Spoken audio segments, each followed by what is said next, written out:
E aí, Estrela, como saber se tu está pronta para cortar os laços? Bom, em tese, todo mundo está sempre pronto para cortar os laços, né? Ninguém precisa ficar carregando. Mas tem algumas coisas que tu precisa te atentar. Para cortar os laços, tem que ficar claro que tu precisa trabalhar nos teus bloqueios e traumas. Primeiro ponto, tu sabe o que é um bloqueio e o que é um trauma? Tu sabe a diferença entre um e outro? Bloqueios e traumas são situações do nosso passado que aconteceram com a gente lá quando criança, na barriga, em outras vidas, nessas vidas, não importa, mas que aconteceram e que reverberam, ou seja, que ditam o curso da nossa vida até hoje, que mudaram a forma como a gente reage a determinada situação. A diferença do bloqueio e do trauma é que o bloqueio, como o nome diz, eu bloqueio aquele sentimento e não me permito sentir, tá? É como se eu, de certa forma, esfriasse, congelasse aquela sensação e não olho para aquilo. Olho com indiferença, mas aquilo de fato mudou a forma como eu me comporto. Exemplo, meu primeiro namorado, né? Meu primeiro namoradinho, aqui é um exemplo, tá, gente? Um pouquinho real, mas é um exemplo.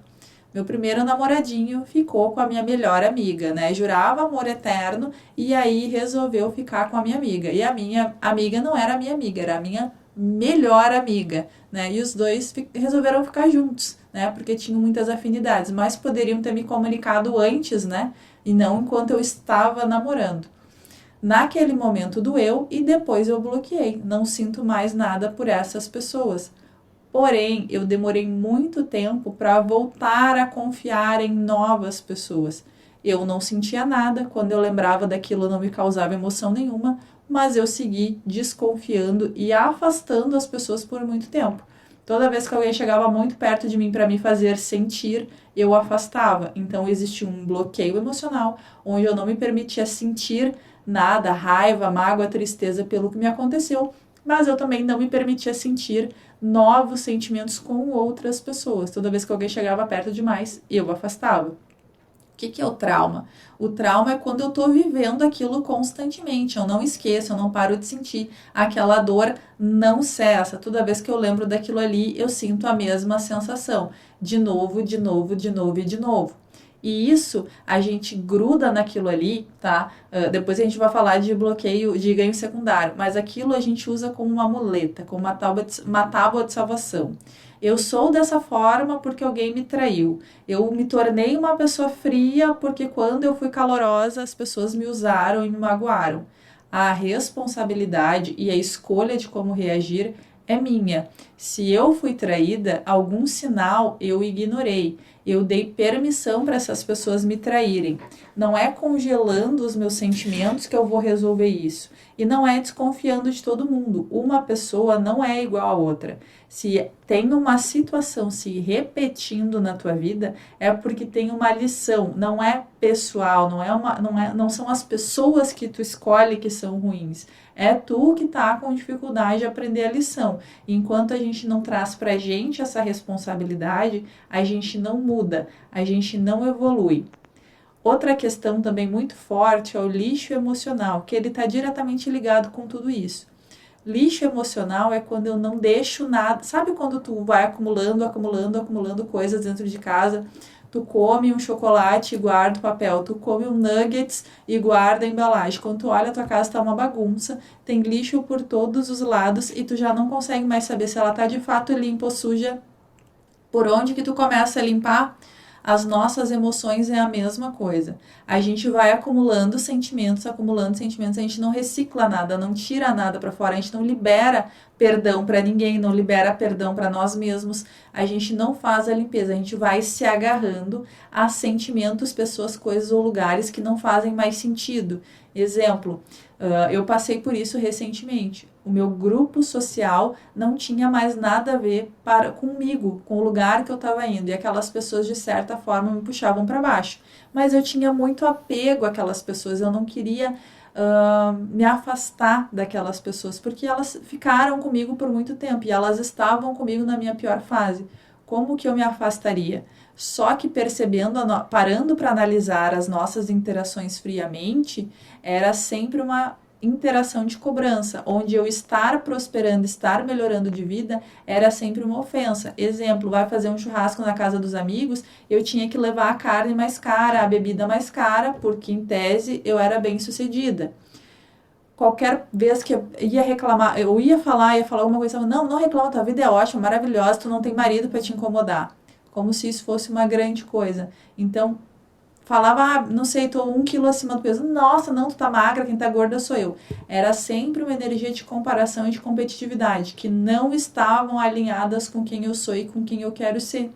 E quando eu me permiti soltar e olhar para isso de maneira fria, de por que eu estou fazendo tanta questão de estar nesses ambientes onde as pessoas claramente não estão confortáveis em estar comigo. Quando eu entendi isso, quando eu fiz essa associação, quando eu compreendi isso, eu consegui liberar. Quando eu liberei essas pessoas do meu campo, eu consegui enxergar exatamente alguns focos de lixo emocional que eu estava carregando. Estava mantendo essas pessoas na minha energia porque elas nutriam algumas carências que eu tinha de atenção, mas não era uma atenção boa, era uma atenção nociva. Quando eu entendi que eu não precisava buscar aprovação nem atenção, aí eu consegui transmutar. Então tinha um lixo emocional me prendendo em pessoas, lugares e coisas que não faziam sentido. Por que coisas? Tu tá guardando roupa de quando tu era magra para quando tu emagrecer de novo? Tu já parou para pensar que tu vai emagrecer e quando tu emagrecer tu não vai querer usar roupa velha, tu vai querer usar roupas novas? Essa roupa, essa calça jeans, essa saia que tu guarda aí, esperando que tu vai caber nela de novo, ela só tá aí para te machucar. Ela alimenta o teu lixo emocional, de uma sensação que tu quer voltar num passado que não tem como voltar, ao invés de tu focar no futuro. Eu, por muito tempo, guardei roupas velhas, que podiam um dia me servir de novo. Ah, não posso botar fora, vai que precisa. E aí um dia eu percebi que eu estava travando a minha energia, travando a roda, né, travando a mudança. E aí eu fui lá e limpei o meu roupeiro, eu limpei os meus armários de cozinha, tudo que tinha lá de coisas que eu não tinha usado nos últimos 6 meses, eu mandei para frente, eu mandei para quem precisava, eu levei para abrigos, tá? E aí vocês não têm noção da quantidade de coisa bacana que começou a acontecer na minha vida, porque eu liberei energia, eu liberei espaço, eu tirei o lixo físico e emocional. Aquilo que não servia mais para mim está servindo para outras pessoas, está ajudando outras pessoas e liberou uma energia maravilhosa para mim. Eu tenho emagrecido, né? Já foram 20 quilos que eu emagreci nos últimos anos e eu tenho comprado roupas novas. Não tem sensação mais maravilhosa do que tu entrar numa calça 44 depois de ter usado 48 por muitos anos. Então se permitam viver isso. E não é tu entrar naquela calça 44 velha que te leva para lugares, pessoas e coisas do teu passado. Não, é comprar uma calça nova que vai te levar para novos lugares, entende? Aquela Renata que usava aquela calça lá não existe mais. Então aquela calça não é mais o meu estilo. Hoje eu não gosto mais daquele estilo. Hoje eu me permito escolher. Quanto mais magra eu for, mais roupas novas eu quero comprar. E não é sobre emagrecer. Se tu levou a metáfora para o superficial, é porque tu tem muito lixo emocional para trabalhar. A metáfora aqui é sobre liberar espaço e sobre não se agarrar a velhos lugares, velhas coisas e velhos objetos. Eu preciso sempre reforçar isso porque aqui nós temos estrelas em diferentes níveis de consciência. Tem as estrelas que estão no nível mais avançado, que vão entender perfeitamente, e tem as estrelas que estão se apegando na vírgula para não mudar, que entraram no curso buscando só uma vírgula para invalidar toda a minha trajetória e vocês dizerem, comprei o curso e não adiantou, né? Eu sempre lido com todos os tipos de pessoa e eu tenho acompanhado esse comportamento em todos os meus atendimentos. Tem quem vem super disposto a se amar, a evoluir, a se abrir, e tem quem vem querendo comprovar, disposto a pagar para comprovar que não vai sair do lugar, né? E aí é uma escolha tua, não é uma escolha minha, tá bueno? Ganho secundário. O que é o ganho secundário? O que tu ganha se colocando nesse lugar? Exemplo. Aconteceram diversas coisas na tua vida e tu te colocou no lugar de vítima. Ah, coitadinha da Renata, sempre tudo dá errado para ela. E aí, naturalmente, algumas pessoas compram esse lugar de coitadinha e me fazem favores ou me ajudam de alguma forma, ou quando eu conto a minha narrativa, as pessoas ficam com raiva da outra pessoa e ficam com pena de mim. Eu já falei isso aqui, eu não suporto alguém sentindo pena de mim, mas tem gente que se alimenta dessa sensação, que gosta de se sentir coitadinha, de ser uma dozinha, de ser a vítima, né? Que gosta dessa narrativa de que foi injustiçada, de que os outros a injustiçaram ou que a vida a injustiçou. Essas pessoas, infelizmente, elas têm duas opções, como todos nós, né? Aliás, todos nós temos algumas opções: despertar e sair dessa roda ou se manter perpetuamente no que eu chamo de, eu não, né? A ciência chama de ganho secundário, quando a pessoa não se permite evoluir, não se permite para a próxima fase porque vai perder a narrativa da vítima. Se tu assumir que tu é poderosa e que tu pode dar a volta por cima, tu deixa de ter a pena do outro, o dó do outro, e aí isso pode ter ganho financeiro, pode ter um ganho moral, né? Mas tu deixa de ser a coitadinha. Então, se empoderar, sim, para muitas pessoas é prejudicial para sua narrativa de vítima, tá? Então, isso é o chamado ganho secundário. E tem o ressentimento inconsciente. Quando conscientemente eu quero seguir adiante, mas o meu subconsciente ele fica ressentindo aquilo. O que é ressentir? É sentir de novo. Toda vez que tu pensa naquilo ali, tu sente de novo. Nossa, Renata, mas isso não é parecido com bloqueio e trauma? Sim, tá tudo interligado. Um gera o outro, um desencadeia o outro. Então, se tu tem bloqueios e traumas, tu vai ter ressentimento inconsciente. E tu pode estar desenvolvendo ou não ganho secundário. Então, como saber se eu estou pronta para cortar os laços? É começar a fazer essa autoanálise, tá? Quais são teus bloqueios, quais são teus medos, o que te causa insegurança e, principalmente, como tu reage nessas situações. Tu ignora, tu finge que não existe, tu olha para isso ou tu começa a colocar toda a culpa no colo do outro, o peso no outro e achar justificativas para a forma que tu age ou que tu agiu, para as coisas que tu disse. Entende? Se tu fica buscando justificativas para ti, tu tá te colocando nessa posição de ganho secundário. Quando eu admito que o que eu fiz não tem justificativa, foi errado e eu preciso melhorar, aí sim a gente separa as gurias das mulheres e a gente começa a arrumar para um caminho de evolução. Mas enquanto eu tô presa no círculo vicioso de responsabilizar o terceiro, de colocar, ah, não, porque ele foi um filho da mãe, porque ele me traiu, porque... Beleza, ele me traiu, mas como que eu reagi com isso? Que não é dizer que a culpa é minha de traição, mas é como eu reagi com isso. Ah, quando ele me traiu, eu fui lá e quebrei o carro dele. Parabéns, muito madura, né? Como que eu reajo com isso? Eu reagi com dignidade, cortei a pessoa da minha vida e parei de pensar nele? Ou não, eu fico lá implorando para voltar, eu fico chorando pensando por que ele fez isso comigo? Se eu tenho plena consciência que é o outro que não vale nada e comigo tá tudo certo, por que eu tô me sentindo mal por isso? Por que eu tô me culpando por isso? Por que eu tô pensando, nossa, o que eu não vi? Entende? É essa a questão. Se tu tem plena consciência que tu não fez nada errado e foi o outro, a tua vida segue. Tu não tem que ficar presa ali. Agora, se tu tem plena certeza que o erro é do outro, mas tu fica escravizada naquela sensação, naquele lugar, naquele sentimento, então tu não entendeu nada. Tem que voltar a todas as aulas lá do início e fazer as aulas de novo. Se a culpa é do outro, a culpa é do outro e tu não tem nada a ver com isso, a tua vida vai seguir. Entendeu? Se tu tá sentindo culpa, e eu já falei, a culpa não adianta nada, a culpa é um sentimento inútil, mas se tu tá te sentindo culpada, analisa esse sentimento para tentar entender ele. E é sobre ti, não é sobre o outro. Sempre que tu jogar pro colo do outro, tu deixou de resolver um problema. Tu deixou de resolver o teu problema. Então, se tu tem o comportamento de sempre, a culpa é da minha mãe, que me rejeitou, a culpa é do meu pai, que não foi um bom pai, a culpa é de não sei quem, que não me entende, que não me vê como eu sou.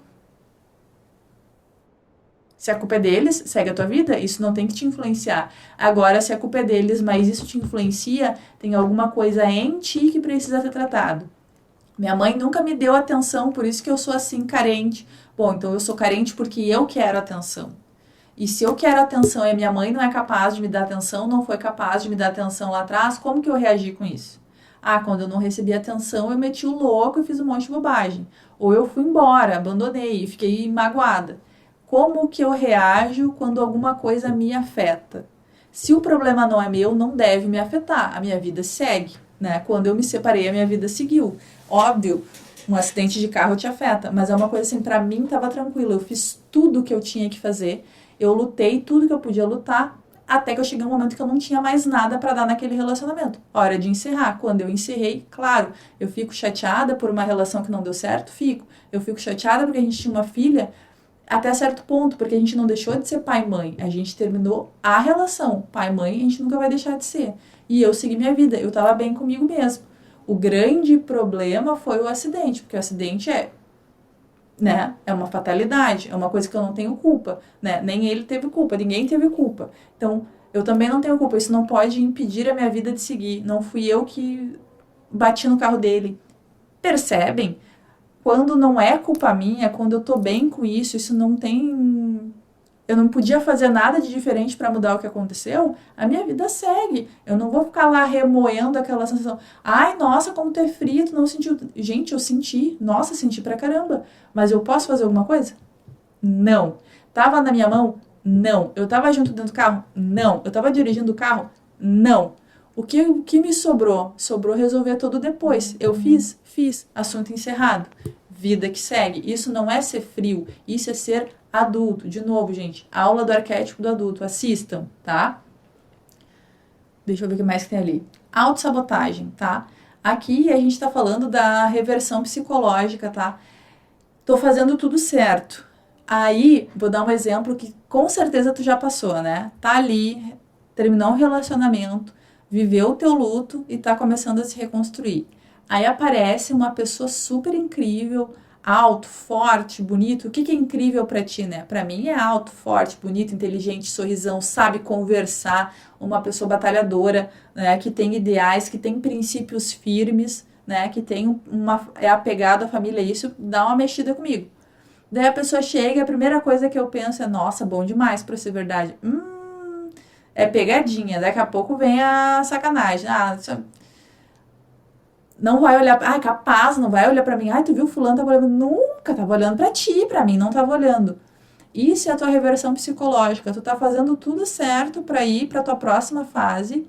Só que, surgiu uma vaga de emprego dos teus sonhos. A primeira coisa, mas eu não, pra mim não dá. Tu te preparou pra isso, tu batalhou, tu tava só esperando essa oportunidade. Quando chega, tu te borra de medo. Quando a pessoa dos sonhos, tu tá caminhando na rua, tu vê o cara mais lindo, ele te olha e sorri, tu vira a cara, tu olha pro outro lado. Ai, meu Deus. Tá olhando pra outra pessoa. Não vou sorrir porque não é pra mim. Percebe? Percebe como a gente se sabota todos os dias? A gente vai pra academia a semana inteira, chega no sábado, come que nem um trator, né? Vai lá e dá um perdido. E aí não emagrece. Claro, tudo que tu perdeu na semana, tu repôs no final de semana, porque tu tá te sabotando, tu não tá te permitindo ser a melhor versão de ti mesmo, tá? É como se tu dissesse, eu não consigo, então eu vou garantir que eu não vou conseguir. Porque se eu tentar e não conseguir, eu vou ter que lidar com fracasso. Agora, se eu não tentar de verdade, eu sempre vou dizer pra mim que se eu tivesse tentado de verdade, eu teria conseguido. Percebem a armadilha? E isso é na vida, no geral. A gente faz isso em todas as áreas da nossa vida, tá? A gente tenta alguma coisa, aí a gente não dá o nosso melhor.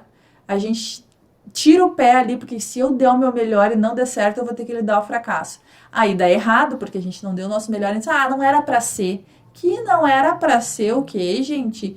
99% das vezes que a gente diz não era pra ser, é porque a gente tirou o pé no último minuto. É porque a gente tirou o pé no último minuto, porque a gente ficou com medo.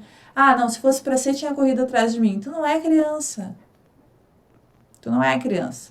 Tu não tá aqui. Não tem criança aqui. Eu não tô fazendo a imersão para criança. Então, vamos nos comportar como adultas. Combinado? Vai fazer essa análise aí. É outro exercício para ti. Vamos fazer essa análise. E aí, gente, eu tenho bloqueios, não posso fazer o corte. Não é isso. Eu tenho bloqueios, é por onde eu vou começar. O corte de laço kármico a gente vai fazer, tu vai seguir os protocolos, mas tu tem que trabalhar nos bloqueios, tu tem que trabalhar nesses traumas. E fazendo o corte, as consciências do que deu errado, de como deu errado e como sair daí, elas vão vir. Agora, a decisão de tomar ação é tua. Exemplo, pode vir uma consciência de que tu tem que falar com alguém do teu passado para encerrar aquilo ali. Ou pode vir uma consciência que tu tem que parar de falar com alguém, tu tem que cortar alguém da tua vida. E aí é tu que vai decidir. Tu é o ator a atriz, né? O atuante da tua vida, do teu roteiro aí, do teu filme. Tu vai ter que decidir que tu não quer mais essa situação e que tu vai encerrar. Ou que tu tem que ir lá e ter uma conversa de encerramento. Mas aí lembra que tem que ser a tua consciência falando e não o teu ego, porque o nosso ego é um grande veneno, tá? A gente saber equilibrar, o nosso ego é super importante, tá? Mas ele também é super perigoso. Então é preciso também fazer esse trabalho para entender quanto que é o teu ego. Exemplo, quando tu sabe que não tem que insistir numa situação, mas o teu ego diz, vai lá, tenta mais uma vez. Dessa vez vai ser diferente. Tudo que começar com dessa vez vai ser diferente, abre teu olho, guria, porque geralmente não é, tá? Vamos para a próxima aula? Te espero lá.